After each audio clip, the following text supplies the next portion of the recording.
નમસ્કાર, સ્વાગત છે આપનું ગુજરાત ફર્સ્ટમાં। હું છું આપની સાથે રાધા અને હવે બુલેટિનની શરૂઆત કરીએ। સૌપ્રથમ વાત કરીશું અનામત પર સુપ્રીમ કોર્ટનો મોટો નિર્ણય। જાતિઓને અલગથી હિસ્સો આપી શકાય, સુપ્રીમ કોર્ટે કહ્યું। સુપ્રીમ કોર્ટમાં 7 જજની બેન્ચે આ ચુકાદો આપ્યો છે। એસસી એસટી ક્વોટામાં જાતિ આધારિત ભાગીદારી શક્ય। સુપ્રીમ કોર્ટે કહ્યું કે જાતિઓને અલગથી હિસ્સો આપી શકાય છે। એસસી એસટી ક્વોટા જાતિ આધારિત ભાગીદારી શક્ય અને અનુસૂચિત જાતિમાં સબ કેટેગરી પણ સંભવ। ત્યારે અનામત પર સુપ્રીમ કોર્ટ દ્વારા આ મોટો મહત્વનો નિર્ણય આપવામાં આવ્યો છે। વધુ માહિતી મેળવીશું। સંવાદદાતા દેવનાથ પાંડે આપણી સાથે જોડાયા છે। देवनाथ, सुप्रीम कोर्ट के द्वारा दिए गए निर्णय को लेकर क्या अपडेट?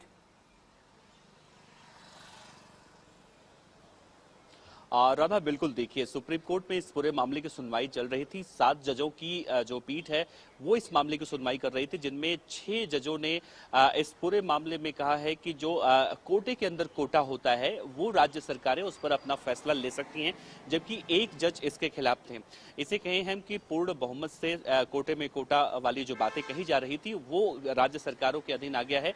और इससे पहले भी जब साल 2004 में सुप्रीम कोर्ट में इसी मामले की सुनवाई हुई थी तो सुप्रीम कोर्ट में उस वक्त ये कहा गया था कि कोटे के अंदर कोटा नहीं हो सकता है। इससे नैतिकता और अर्थव्यवस्था की बातें करते हुए कहा गया था कि जहां नैतिकता और अर्थव्यवस्था की बातें आती हैं तो वहां बाबा साहब भीमराव अंबेडकर की बातों को मानते हुए कहा गया था कि अर्थव्यवस्था नैतिकता पर भारी पड़ती है। लेकिन आज जब इस पूरे मामले की सुनवाई सुबह सुप्रीम कोर्ट में चल रही थी तो 6 जजों की पीठ ने यह कह दिया है कि राज्य सरकारें असमानता के स्तर पर कर सकती हैं और कोटे के अंदर कोटा उनका हक है। इससे न सिर्फ उन लोगों को फायदा मिलेगा जिन्हें वाकई में कोटे की जरूरत है। तो एक बड़ा फैसला है और ये कहीं ना कहीं साल 2004 के उस जब सुनवाई हुआ था और उसमें कहीं ना कहीं इस पूरी याचिका को रद्द कर दिया गया था, उसको ये चैलेंज करते हुए याचिका सुप्रीम कोर्ट में एक बार फिर से लगाई गई थी, जिसमें अब राज्य सरकारों को यह हक मिल चुका है कि कोटे के अंदर कोटा वो डाल सकते हैं। यानी कि जो